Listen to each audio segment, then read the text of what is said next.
People are used to buying their daily necessities and provisions from the shops. Prices in the retail shops have also been by and large reasonable because of the inherent competition among the shops. The market forces work effectively and the consumers get a good deal from the shops. In the southern states, especially in Tamil Nadu, even governmental agencies also run shops. They set prices which by and large entire retail market follows.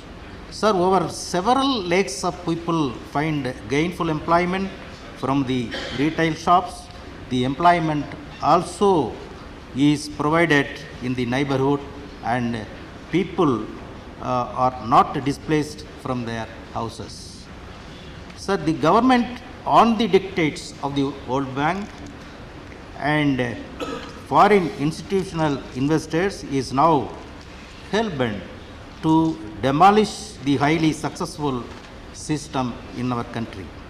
They have now decided to open up the retail trade to global super bazaars. Once they come into our country, they will initiate price war first, then and kill all these small-time shops during dotting the country. Sir, I do not know why parties like CPM should support this diabolic move of UPA government. Sir, if they are really communists, they should come out openly and against FDI in retail trade. If their ideology to support the poor is true and unadulterated, they should not support this diabolic move of this government which deprives the poor. Sir, I also demand that UPA government, which came to power on the sole plank of supporting the Aam Aadmi, should not now betray them.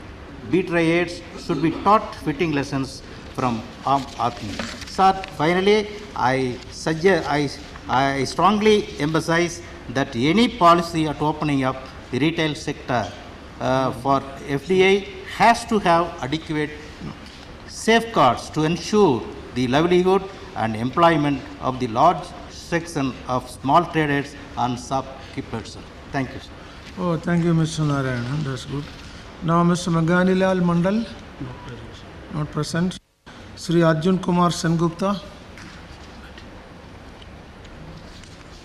Thank you, Mr. Chairman. I rise with a little bit of hesitation because I want to really support this move towards FDI in retail trade. I wish the Commerce Minister would have allowed me to support him. But I find it a bit difficult because I don't quite know what his policy is. I know the policy of the Prime Minister. He has definitely supported FDI. I have looked for the Commerce Ministry's policies on FDI in retail trade. I have seen the latest initiative on the FDI in the single brand, which is at par with the earlier government's FDI in wholesale trade. I still do not have a very clear idea whether this government is committed to supporting FDI in retail trade. But I start from that assumption because there are very good reasons to support that, but this has to be carefully examined. First argument against FDI is very easy to dismiss. I'm afraid Mr. Joshi made those kinds of points about culture. FDI will bring in products which are not really the products of acceptance in our culture. Unfortunately, my friend Sitaram Yechuri also the last part of his statement seemed to have supported that point, saying something in a mythical way that this is a kind of culture he does not support. I don't want to get into this because that argument has been talked about any contact with foreigners. And I hope today, after so many years of economic policy and opening up, we have to spend much time on this. If the people in this country like to have Coca-Cola, if they like to have foreign brand thing, jeans or whatever that, they should have it. It is not because somebody else wants that it should not be there. So that is a question which is not necessary to debate. But the other question which Mr. Echuri mentioned and which I think Mr. Joshi also hinted, that it will affect the output.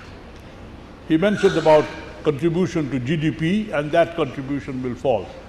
I'm afraid this is not correct.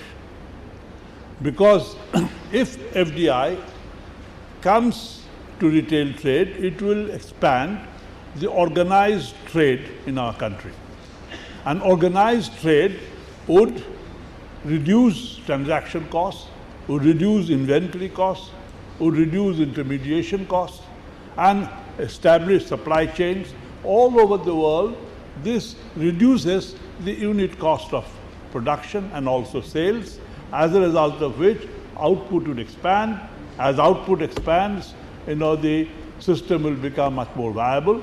Even if this country were not growing, it is growing now at 8% rate of growth, I do not think FDI's entrance will reduce the output of the retail trade sector. It will actually expand the volume of the retail trade.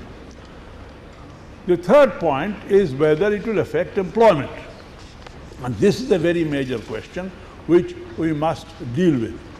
As a matter of fact, retail sector in our country is mostly unorganized. 98% of this retail trade is unorganized, which means that there are very small units who produce them without much capital, without much market, without much space. Actually, the total number of shops with 500 square feet, more than that, is very few in our country. They are all little, there is a Pop and Mom's story, it's not a right phrase, but it is a very poor people who come there. As a matter of fact, sir, the retail trade absorbs the unemployed. If you are not employed, if you cannot get a job, normally you move to retail trade so that you can survive. And that is how the retail trade has actually expanded. Now, it is very difficult to say that if we expand organized trade, it will not affect unorganized trade's employment. It's not true. There is no connect. Whatever connect there is would reduce the unorganized sector's employment, the retail traders, because they will be outbid, they would lose their competition, they would not have the kind of a market reach, and plenty of other reasons which we have been talked about. There is now no doubt that if you have a kind of an expansion of the organized retail trade or FDI in a country like ours, they would definitely have an adverse effect on employment, immediate adverse effect on employment. They will not be able to sell, they will not be able to compete. Now this is true not only of FDI, any kind of opening up in the international trade, the first impact is that it will outcompete the existing units. The question is that should that be good enough reason not to allow trade, expansion of trade, in a similar argument, not to allow expansion of FDI. I'm afraid this particular question has to be answered. And I'm requesting my friend Kamal Nathji that he represents a government which believes in free trade, which believes in liberalization, but at the same time ensuring that its effects on the poor people, on the unemployed people, are minimized. in every point. The other day, sir, you noticed this question about FTA, this question of cardamom, etc., that came up. Again, the problem is the same. You introduce free trade without taking care of the problems of the people who will be affected by the trade. I'm afraid this question will come up again and again when you try to do that in agriculture. I do not believe that anybody in this government or in the Congress party will believe that there should be no increase in trade or lowering of trade barriers in agriculture. But the only point is that when you reduce that trade barrier, you must make sure the effect of that on the poor, on the unorganized, on the unemployed, that have to be taken care of. There's a different debate. We have been talking about this question. I hope at some point of time we shall have a very good general discussion of WTO. I don't want to get into that now. But in the case of FDI, sir, exactly a similar approach has to be done. Mr. Kamal Nath owes it to us, owes it to his government, owes it to his program, his Prime Minister, to come out with a policy which would allow FDI in retail trade, but would not allow the effect of that on the poor, unorganized retail traders in our country. How he can actually protect them. It is not a very easy task, but government is not an easy thing to do. It has to be considered what are the main problems these retail traders are facing. We have examined in our little way the main, and it is known quite all right. They lack trading opportunities, they lack marketing opportunities, they lack credit, they lack finance, they lack capital, they lack technology. All these things are there. Somehow these will have to be provided. Market cannot provide that. I'm afraid Mr. Joshi is sitting here, and I found that he is a great champion of opening up all this trade. But he is not the friend of Dr. Kamal Nath's philosophy. That is a neoliberal solution, which would believe that you open up the market, market prices will take care of that. That will invest in products which will actually compete in the market. It does not work. And does not work in unorganized sector, does not work with the vulnerable people, the poor people. You have to take special measures to do that, to support them, to see that this unemployment does not expand. I fully agree with Mr. Sitaram Yechuri on that point. He has to provide a policy which would make sure that unemployment is not going to expand. Retail traders, poor retail traders are not being affected. Now, I might mention a very simple point here, which Mr. Kamal Nath may take into account. He is now involved in the negotiations on WTO. Mr. Jaitley is here, he was involved with this. I presume he does not share the views of Mr. Joshi as he propounded here. He might have, but I'm just making a presumption. But the question is that in the WTO, the negotiation on services is just starting. It is open. It is perfectly possible for India and for under India's leadership, other developing countries to point out that we shall allow what you call the commercial presence in our country. We shall allow accordingly FDI, provided they accept certain conditionalities.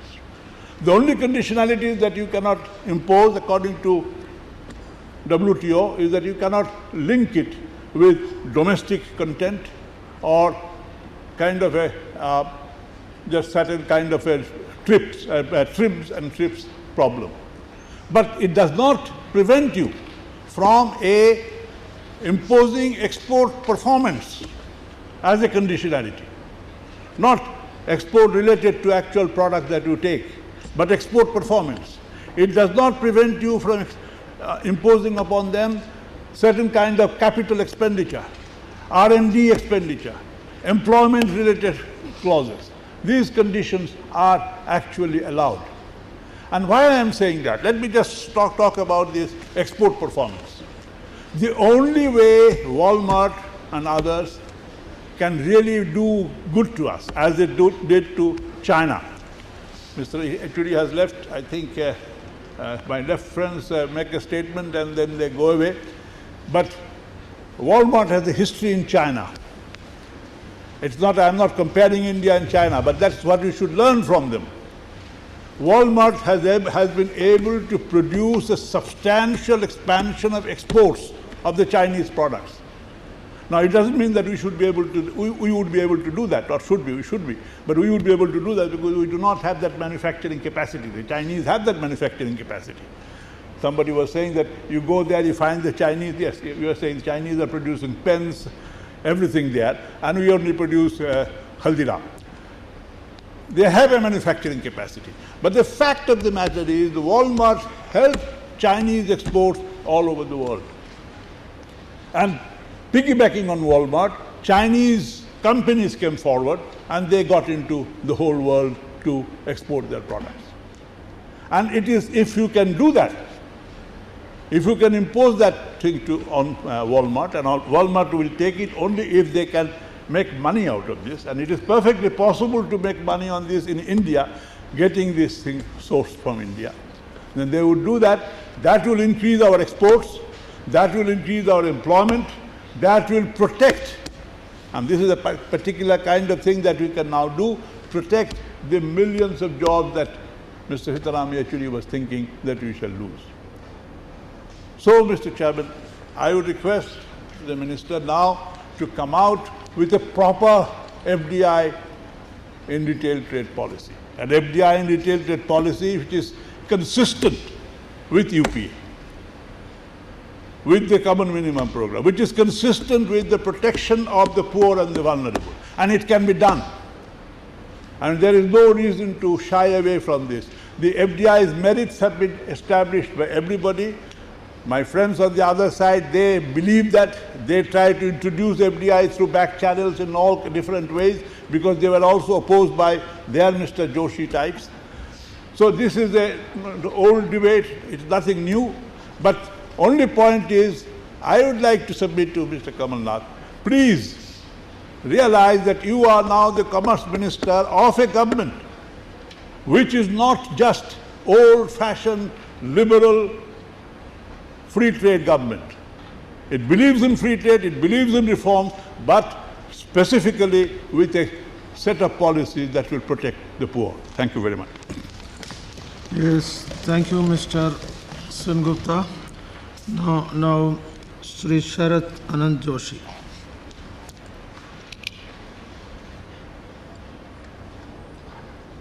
Thank you very much, Vice Chairman, sir. Before I state my position, I would start by saying how did I come to that. From 1975 to 1990, I led a farmers' movement which stated that the government deliberately depressed the agricultural prices, and that was the reason of the poverty of the farmers and the indebtedness of the farmers. In 1991, luckily, our present Prime Minister, who was Finance Minister at that time, opened the new door of liberalization. And even though we did not really go to the extent of scrapping the Essential Commodities Act, I saw the winds of the change that were coming and advocated a 3-point program for the farmers. One was that the women should carry out research in the backyards. They should play with the plants and find out what is good and what is bad. I would not go into the details. Second thing, I advocated kitchen food processing. And third thing that I tried was the supermarket network in Maharashtra. Because I said that unless we have an alternative to the agriculture produce marketing committees, we would not be able to ensure the quality of the produce and will not be able to sell our commodities abroad. Why did I choose the supermarket type of retailing rather than the ordinary type of traditional retailing that Banwari Lalji eulogized and Dr. Murli Manohar Joshi eulogized? Sir, for hundreds of years, Indian agriculture has lost all links between the farm and the dinner table or the kitchen, let's say. There is no organized system for storage, for processing, for trading, for grading, and all these things are left by hazard, by chance to such organizations as might come up. When the Food Corporation of India was given the task of procurement of wheat, it was expected that the Food Corporation of India will build up this chain. That was lacking. Unfortunately, the Food Corporation of India did not do that. And what we needed was that the APMC should be replaced, the whole chain of Artiya should be replaced by some interface that will put the farmer in as close a contact as possible with the consumer himself. That was what was necessary. And we found that this would be best attained by supermarket networks.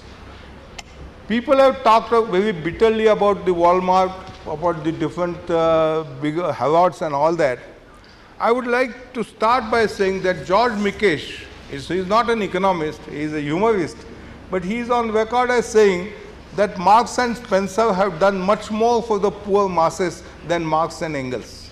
It is the Marx and Spencer who permitted a shop girl to dress like a duchess. That's what he has said.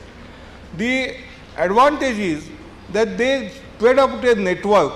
They have a backward strategy for procurement, and they have a forward strategy for contacting the consumer and make him purchase as much as possible. There is nothing wrong about that. And that is where the interest of the farmers lies. And therefore, sir, we actually started in Maharashtra a farmers supermarket network which is still working. And if Murli Manohar Joshi ji were present here, I would like to tell him that his very close friend Bindu Madhav Joshi, who is a leader of the consumers movement, was with me, and he has himself started a supermarket in Pune which is doing pretty well. The Grahak Panchayat. The traders are good people, honest people, nice people. I am not differing with Banwari Lalji or with Murli Manohar Joshi. But it is not in their nature to provide the kind of services of post-harvest and pre-kitchen processing.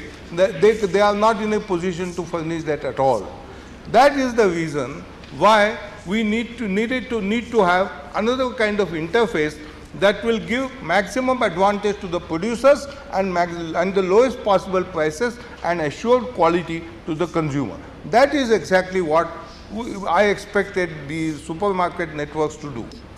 Now, many people have talked about why is it that the supermarkets come here to make a lot of profit, supermarkets come here to exploit, and they cannot give employment. I think rather than quote statistics, etc., I would give a very simple example, sir. At one point in the farmers' movement, one point of time, we were thinking of boycotting all the industrial products of cities and propagate the khadi and gramodyog products instead. One of the products that we took up for examination was an ordinary soap. You might have seen the khadi gramodyog soap. And we were started wondering why is it that the khadi gramodyog soap is not able to compete with the Lux toilet soap. Lux toilet soap comes in so many perfumes, nice packing, so much money spent on advertisements, beautiful stars, actresses coming in advertising. But why is it that the khadi gramodyog soap is not able to undersell even the Lux toilet soap of the Hindustan Levers? And when we examined the whole question, the point was that while the khadi gramodyog soap is not able to use a particular chemical which comes when you add soda and oil, the Hindustan Lever is able to use that, and therefore they make a margin. By technological advancement, they make a margin which explains their profits. So, similarly, where do they give the employment from? It was said that how will they increase the employment, and my answer is, if you say that only 10% of the agricultural produce is processed today, then there is scope for increasing the employment to the extent of processing 90% of the agricultural produce. This is where actually the multinationals, all the supermarket networks, retail traders will score over the existing system. Sir, the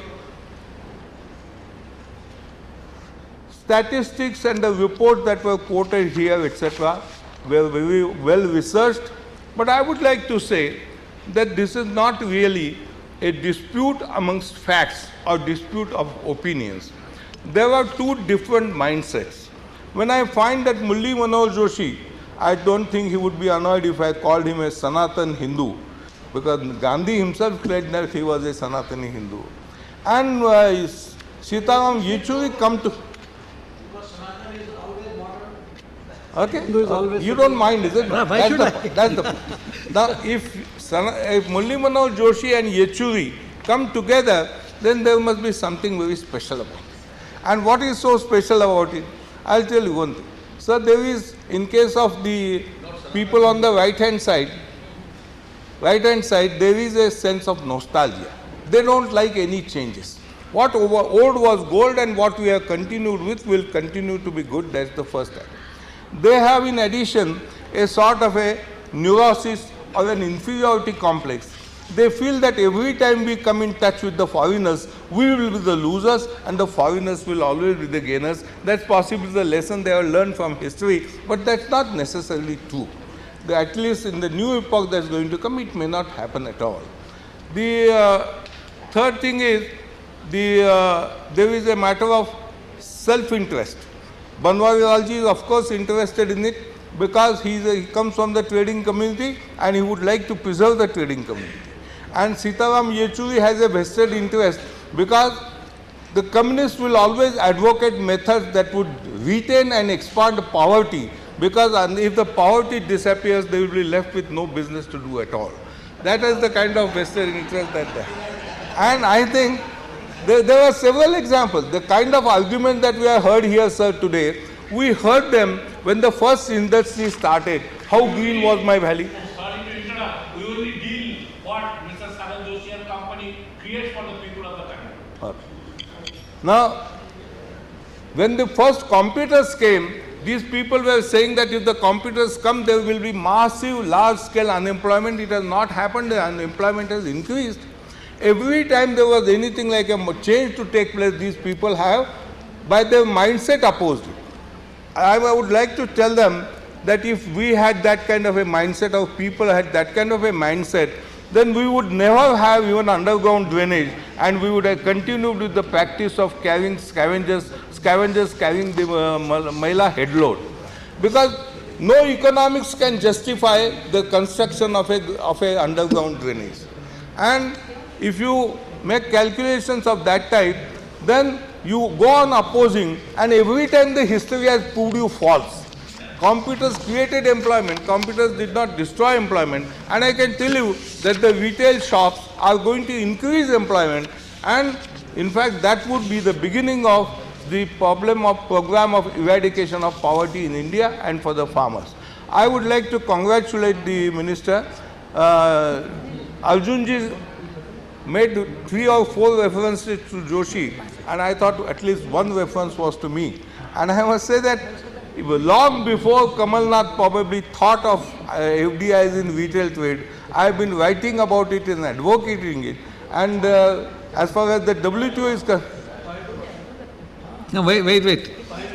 No, point of order. No? Why? What? Point of order? Show the book, show the book. No, he has not unemployment has not increased.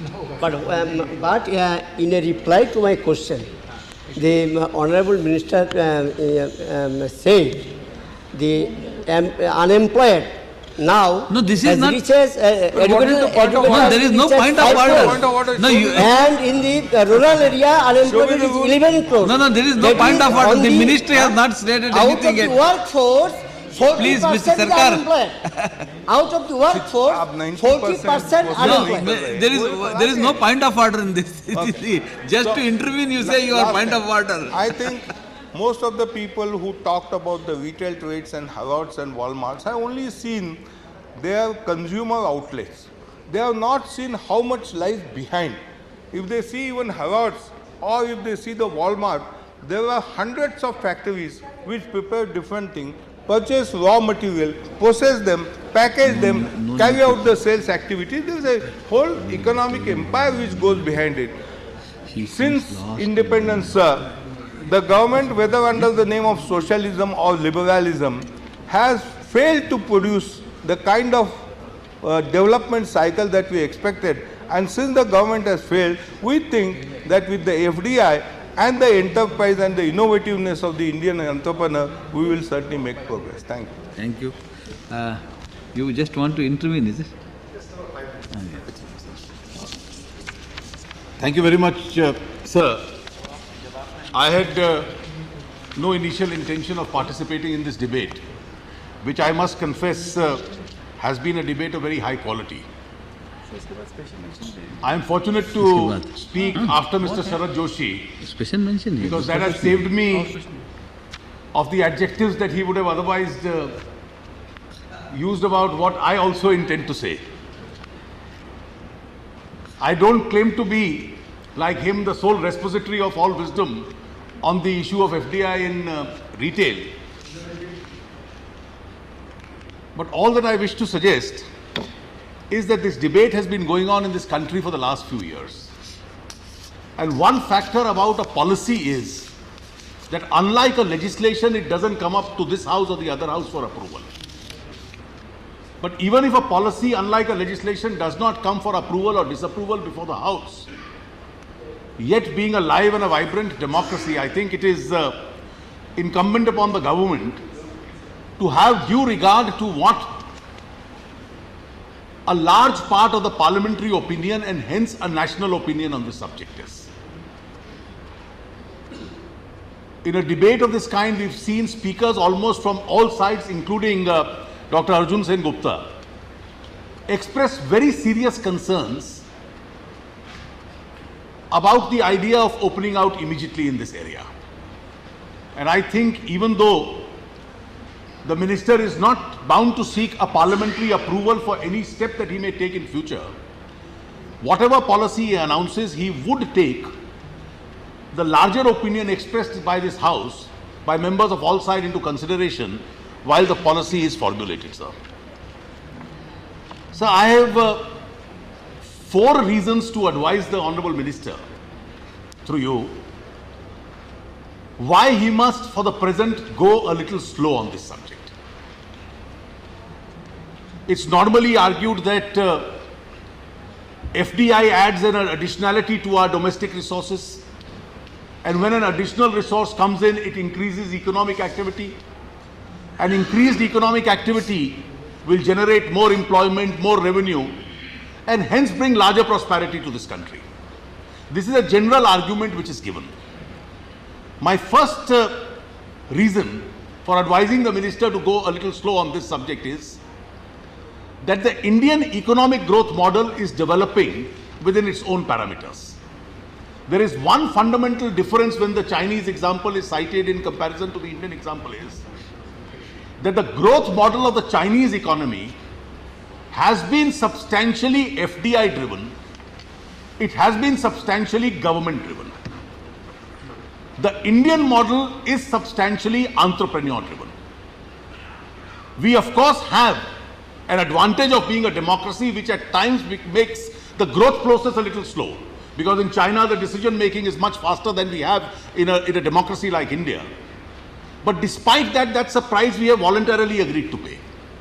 And therefore, having chosen a system which is consciously entrepreneur driven, and in most of our sectors which have been sustaining this 8% growth now on an average for the last 3 years, having consciously chosen that system, I don't think we should blindly follow the example and say, let's go in for an FDI driven model, which even otherwise, even if it's an additionality of resource, need not be a great asset as far as our growth pattern is concerned.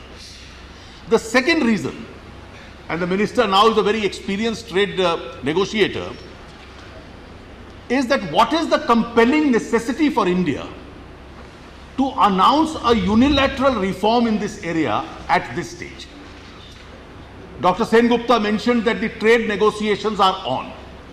And one pattern of the trade negotiations at the WTO which is visible is that we have been quite anxious for an expeditious disposal of the negotiations in the services sector. In areas like outsourcing, in areas like movement of natural persons, which is mode 1 and mode 4 of the service sector negotiations, India always has a proactive interest. And what we have seen in the course of the last 3-4 years is that there is a conscious attempt being made to put these negotiations on the back burner. You have requests being made, you have offers being made, you have offers being exchanged, but nothing substantive on the services negotiations has still come about. There is no anxiety on part of the developed countries to expeditiously settle as far as service negotiations are concerned. Because if the service sector negotiations are expedited, India has an obvious advantage. We have a large human resource. We are in a position to even transfer physical individuals to various parts of the world who manage the economy for them. The demographic changes which are taking place across the world, we have a much younger population profile, they have an older population profile. And therefore, they need our people more than they have their own. Similarly, in areas like BPO, etc., where in the mode 1 area where we are in a position to provide much cheaper services, there is a natural attraction towards India which is taking place. Now, these negotiations are being put on a slower track.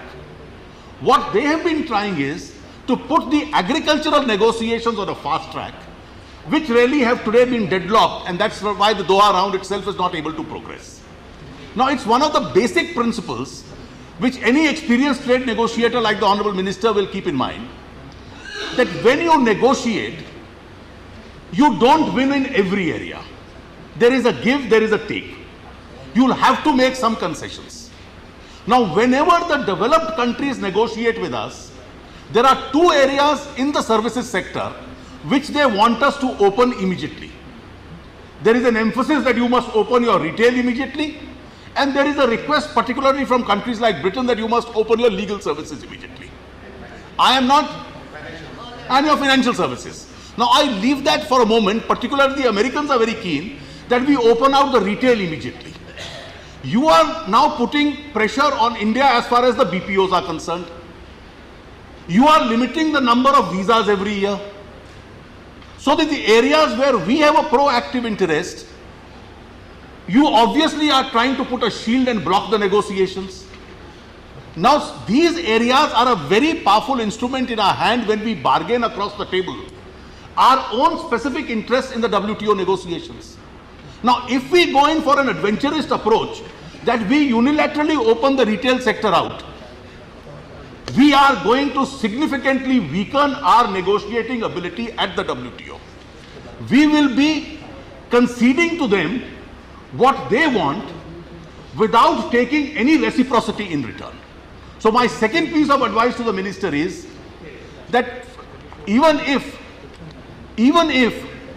our growth model is not FDI driven, trade negotiations compel us not to do anything which actually takes away the bargaining chip which we have in our hands without having received any corresponding benefit for this purpose.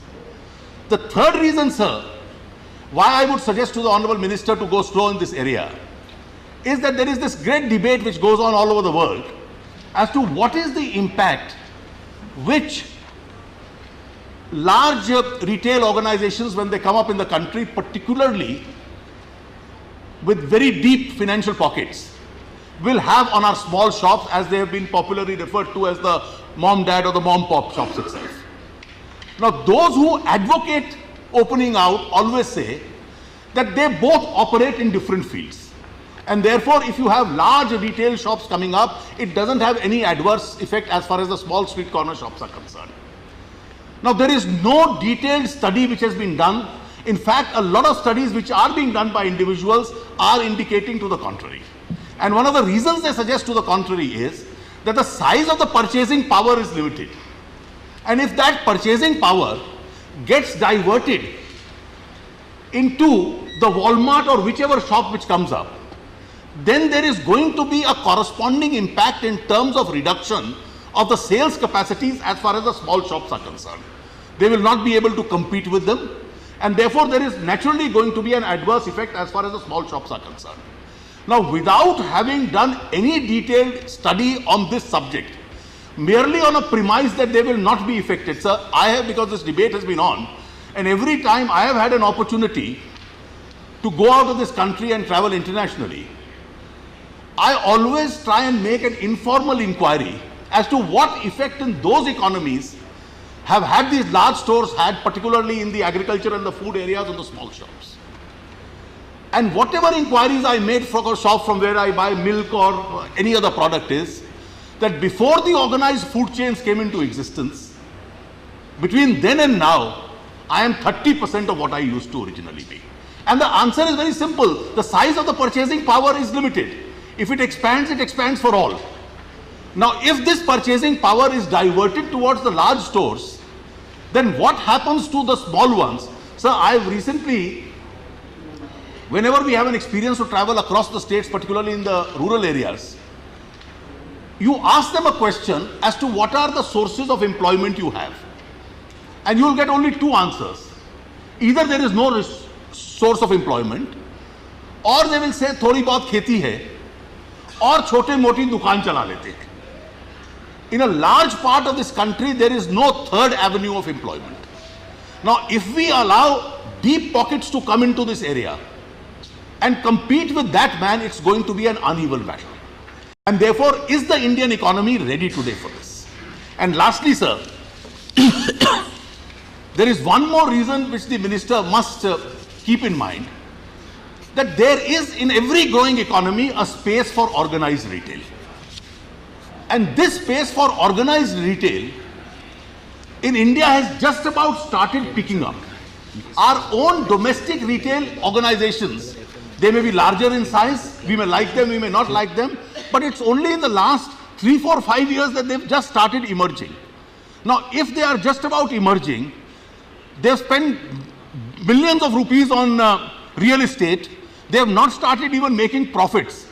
Now, if we open them out for competition with those who've been in existence for 50 years or 80 years and who have the deepest pockets and who can, as my friend Mr. Yachuri said, start predatory pricing immediately, who can undercut, then create monopolies and face us with the disadvantages of that, I think that's a danger which we can't overlook at this stage. So my request, sir, while thanking you for permitting me with this unscheduled opportunity to intervene, would be that this is a time for the Honorable Minister to consider going slow, particularly when a large majority of this party, including members from his own party, I have serious doubts about opening out at this stage. Thank you, sir. Thank you, Honorable Minister. I'd like to thank the honorable members for their concerns and their inputs. In fact, this discussion was scheduled in the last session of Parliament, but because I think there was a bomb scare that day, we could not have it. I obviously think that this is a matter of great concern, and concern expressed by members in different ways. It's not that it's not a matter of concern to me or to my government. Our government is committed to a common minimum program with our alliance, and one of the crucial aspects and ingredients of that program is generation of employment, not replacement and displacement of employment. So obviously, government and I would be concerned and would not like to take chances where there is likely to be a displacement of people. Thank you. I'd like to thank Mr. Chori that he's here, because he has just I was now only started. He has just started. And so that's why it's important to, so that was, it was necessary, I considered it necessary, and immediately that day I said that we must have a discussion to get these inputs and concerns. Our government is committed, and it's because our government is committed. Let me on the onset say there was a presumption here which I thought, which I could sense, as if government is on some fast track to announce this. Government is got some, has already made up its mind. So for the last 2 years, or 1.5 years, we have been studying this. And I've said so amply on TV, I've said so in the press. So what is the model? And I dug into the records of the past. I held discussions with various stakeholders. I went to the retail conference in Bombay to understand this. So why? But I'm deeply also concerned about it personally. I come from a district which grows the best oranges. My friends from Maharashtra may pardon me from saying so, grows the best oranges in the district. And I see them rot. I see the vegetables produced in my district rot. They cannot be moved. But then I needed to understand this. And this discussion is only helping me to understand this. It's not that we are going through this discussion as the motions. Let me assure you, there is no question of going through the motions. These are useful inputs. Your concerns are valid concerns. Sometimes concerns initially are some, but later on, those concerns, after studying deeper, appear to be not correctly founded. I had concerns. I looked into what was the previous efforts made by government. My predecessor, Mr. Arun Jaitley, he himself has examined it in details. I don't want to go into it. I don't want to make this political. Dr. Murli Manohar Joshi said that we said this at that time, we say this now. I don't want to say that it was you yourself. The Prime Minister himself saying, Prime Minister Bajpayee himself announcing that we are going to have FDI in retail. I don't want to make this point. But this is not an issue of politics. This is an issue which concerns us all. Mr. Minister, your speaker from your side started saying it. Otherwise, I would have not said like that. You started it. No, I'm saying I do not want to say. All right. He may have said so. We did not. I don't want to mention that this was something which the earlier government also looked at. And why not? Government examines everything. I looked at and I found studies made in the past by government. Leave aside whose government it was, but by government itself. I looked at what the committee of the group of ministers had taken a view on. Fine. They were looking at it. No issue. They even went to such an extent to say we must have it. But I don't want to get into the politics of it. Because I think this is far too serious a subject to get into the politics of it. I don't want to say what was said in your own agenda for the 2004 elections, that this is a must. Now when I hear this, and I appreciate Mr. Jaitley's drawing my attention to his concerns. Certainly as time goes on, maybe we see some more things come to light, some more inputs come to light. He's drawn my concerns to very valid things. I have no contradiction to that. Sir, but the basic question what I felt concerned was that this became a discussion which got centered around Walmart. So I'm not bothered about Walmart. Whether it's Walmart, that's not the issue. The question is what is good for our country and what is not good for our country. And that is what we should look at. And when we are talking of retail, what do we mean by retail? This is one thing which I grappled with. What is retail? Now there is big retail, there is small retail. There is retail of the kirana shops, our neighborhood stores. There's retail of electronic items.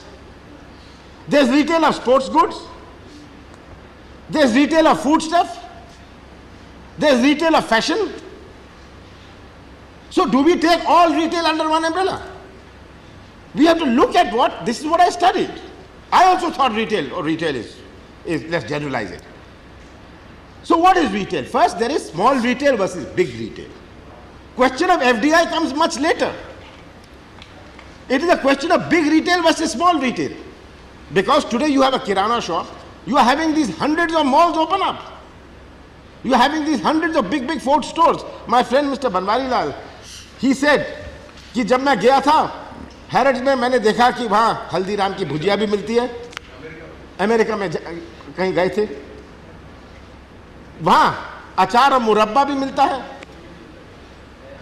So what retail are we talking about? Just saying retail, we may be misleading ourselves, and I thought maybe I'm misleading myself if I just look at retail as one aspect of retail. What is the retail which is incremental, and what is the retail which is not incremental? What is the impact of allowing a big retailer?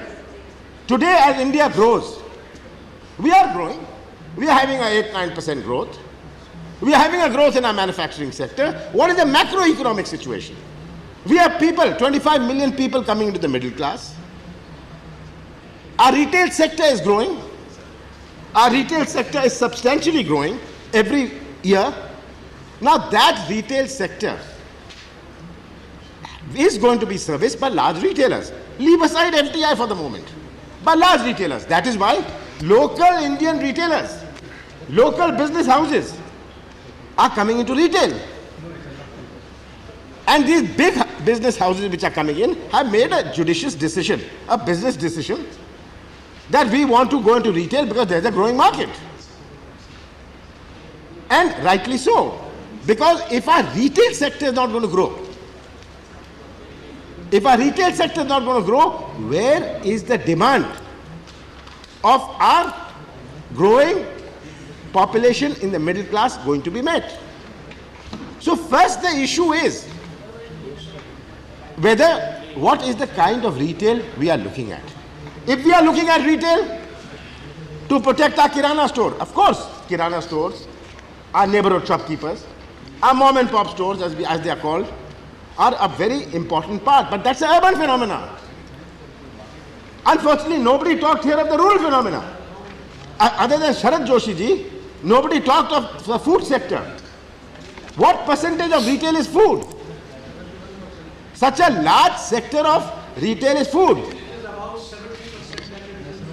I am saying so. Yes, so what? I am not disagreeing with you. So what? So I am saying that. Now, how will we ensure that about 30 or 40% of our food doesn't rot? 50,000 crores food and vegetables rot. In my own district, we can't move out the oranges. How many percent of the oranges rot?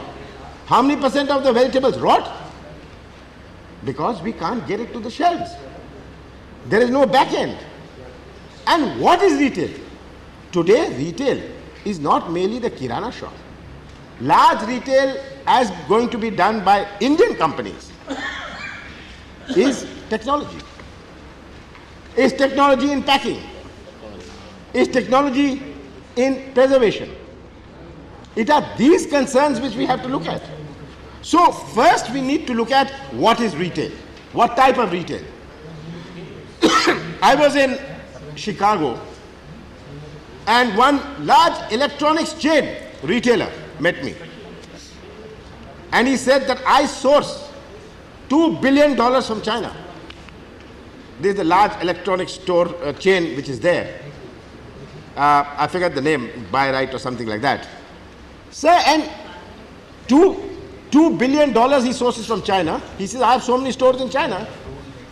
Who was that Indian retailer? Who was this big electronic retailer? An Indian.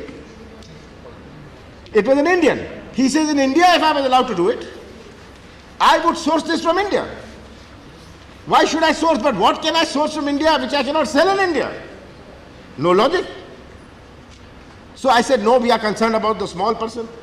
He said, which small person sells electronics? Please tell me that. Which small person sells, which small person in India sells my type of things? That got me thinking that there is different types of retail. Sports goods, they met me. They said, we need to, where do we get our sports goods from? Which, if we have to develop it, we need to have a systematic chain. I'm not talking necessarily about foreigners, Indians. So retail cannot be looked at. Retail cannot be looked at in generalities. Retail has to be looked at in what type of retail it is. Now, there is this concern that big retail, when if FDI is allowed in retail, Walmart will come in. Sir, this Walmart phobia should not mislead us. Because let me finish. I'm not talking about, because, yes. Or it can be said anything. Because Walmart is popularly known, therefore it is Walmart. I know, but everybody was citing. What I'm saying is, no. Let me complete my sentence. Let me complete my sentence. Why I'm saying this? The issue is not Walmart. The issue can be that these big players, when they come in, why only Walmart? That is the point. Yeah. If the issue is, what can they do? It can be anything. That's the point. It's a question of big versus small. That when the FDI is allowed, there is this concern that these big players will come in and some of the predatory practices they've used, or because of the deep pockets, they will displace the existing employment and existing retailer. So, this concern could be valid. And at the onset, I must say what I have said, that government is not, there is no policy which we are going to announce. There is no policy which we have framed in this. Even in the WTO offer on services, and I would thank Mr. Arun Jaitley, where he said keep this as a bargaining point. We have not agreed to this. We have just made our offer for services. We have not agreed to retail, opening up retail. Let us be very clear. Because I must say that we are still, I do not know the model. We are committed to our common minimum program. And what Mr. Sitaram Yechuri said, the three ingredients, the three absolute ingredients he named are necessary for FDI and any kind of FDI. I completely agree with him. It should augment manufacturing. He said it should upgrade technology. And three, it should generate employment. I completely agree with him. Now, whether this is going to, whether FDI and retail is going to do that, I'm afraid I cannot give you an answer. So that's why I don't have a policy. If you say I'm going to announce it, I completely agree with him. I said so before he spoke, that whatever he's going to say, I'm going to agree with before he's spoken. So, no. No, I agree with Mr. Jaswant Singh. Thank goodness he's coming now. So I hope that he would disagree with me when I say I don't have a policy, because he has a policy. So, sir. Candid enough to say that you agree with the opposition. No, I'm saying I agree with his observations that these should be the ingredients for FDI. Why in retail? These are the ingredients in any FDI. Because we don't want to allow FDI. You dare not disagree with him. No. And you dare not say that you agree with us, because that will have worse consequences. Sir, I want to be very clear. In all my public pronouncements on FDI, I have consistently made this point, that unless it's incremental in these things, India's economic growth is not driven, is internally driven. Unlike China's, where China's growth is driven, China has 10 times more FDI than us, 6 times more exports than us, but only 1.5% more growth than us. It takes much more fuel to drive China's growth. It takes much less fuel to drive India's growth, because India's growth, number one, is domestic market driven. So all these macroeconomic parameters. You are sure that this domestic market will not be handed over to the foreign players? So there is this concern that FDI in retail will displace. This concern, government is still studying. I have no answer. I cannot even say that it will or it will not. But the government's objective is very clear. Our objective is laid out in our common minimum program. And one minute, sir. He has not concluded. I'm sorry, if you don't mind. No, I'm very happy that he's agreed to these conditions. So only what I want is an assurance that if their study finally proves that FDI in retail does, instead of generating employment, will actually reduce employment, you will not announce it. So that's the assurance. I am saying that we are committed to our common minimum program. And there are certain essential elements of our common minimum program. it should be taken that government will stand by its common minimum program, which we have been doing and will continue to do, because our common minimum program is not a matter of convenience. It's a matter of belief. It's a matter of belief and conviction. And that is why, for last 1.5 years, I have been studying this, going from place, talking to people, because I wasn't satisfied myself. And when I said that I was looking forward to these discussions, I was looking forward to the discussions that there may be some more concerns, or maybe I have some concerns which you are not expressing. And let me tell you this, that there are concerns which I have which you also haven't expressed. I'll share that with you. There are concerns in this which have not been expressed in the House. जब वो कहते हैं you share with अस, तो हमको लगता है वो coordination committee में भी शेयर कर सकते हैं। हम मंत्री जी से सदन में ये आश्वासन चाहेंगे कि इतने संवेदनशील मसले पर कोई भी नीतिगत घोषणा करने से पहले वो सदन को विश्वास में लेंगे और सदन के साथ शेयर करेंगे। कोऑर्डिनेशन कमेटी में केवल अपने वामपंथी साथियों के साथ शेयर नहीं करेंगे। हाउस में आप लाएंगे, सदन को विश्वास में लेंगे और आप हमें आश्वस्त करिए कि आप सदन में इस नीतिगत घोषणा से पहले अपनी नीति को लेकर आएंगे। जी मैडम, मैं यही कहना चाहता हूँ कि इस सदन में हमने मंत्री महोदय से कहा था कि please share with us, so we mean sharing in the house, not sharing anywhere else, so we raised it here. तो मैंने क्लैरिफाई किया उसको, आप ही की बात को पुष्ट किया है कि सदन में आइए नीतिगत घोषणा करने से पहले, बाहर मत करिए। Sir,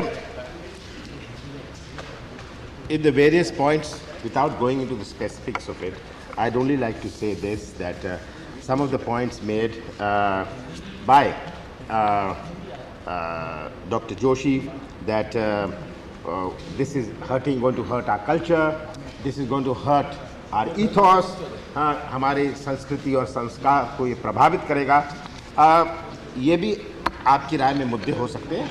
इस पर जरूर कि अगर FDI रिटेल में आता है, एक ये भी ख्यालात था, जैसे एक माननीय सदस्य ने कहा कि जब हम कंप्यूटर्स लाएंगे या हम किसी प्रकार की और छूट देंगे तो हमारी संस्कृति और संस्कार प्रभावित होती है। ये सबकी अपनी अपनी राय हो सकती है। Sir, I would like to say that in the case, one concern expressed here is that retailers will not sell Indian goods. कही थी वो उस सेंस में नहीं कही थी जिसकी तरफ आपने इशारा किया। मैंने तो उस सेंस में कही थी जिस पर आज सारी दुनिया में विचार हो रहा है कि ये जितनी भी सेंट्रलाइज्ड इकोनॉमिक सिस्टम्स की वजह से centralised culture, uniformity of culture का सारी दुनिया में विस्तार हो रहा है, वो ख़तरनाक चीज़ है। चॉइस ख़त्म हो रही है, देश जिसको आप प्लूरलिज्म कहते हैं वो ख़त्म हो रहा है। इसलिए उस गहरी बात को समझिए। मैं इसमें नहीं कह रहा हूँ कि कंप्यूटर आने से कोई फ़र्क पड़ता है, सवाल ये पड़ता है। मैं ये नहीं कह रहा था, आपने कहा, मैंने कहा कुछ सदस्य ने, हाँ, ये मैंने नहीं कहा कि आपने कहा है। सब एक जो बात, one thing which was mentioned here, which I want to dispel, that retail means allowing import. Sir, retail today, what imports are allowed under our policy, what tariffs are there, they in any case are allowed to be sold. Somebody need not put up, or you need not allow FDI in retail. Indian investors, if they want to import, the question is whether they can be competitive. So there is no question that anyone who's going to be doing retail, whether it is a foreign investor or an Indian investor, will necessarily import all his stuff. I think this is very misplaced, because today you are getting all imported things. You pay a duty and you get it. So that is a misplaced concern, and I wanted to dispel that. Sir, I would only like to say, since WTO was mentioned by Mr. Jaitley, 2 points I want to repeat so that he will remember he gave me this advice. The first thing he drew my attention to was that agriculture is on the fast track and services on the slow track. I must assure him that we are not, that is the whole argument we are having, that you cannot put agriculture on fast track and put services on slow track. India, with our new demographic structure, with the demographics India has, of course we have a great interest and great concern in the services sector. The second point he made, which concerned the retail, can be used as a bargaining point. So up till now we have not given this, not Sabha at its sitting held on the 1st of August 2000.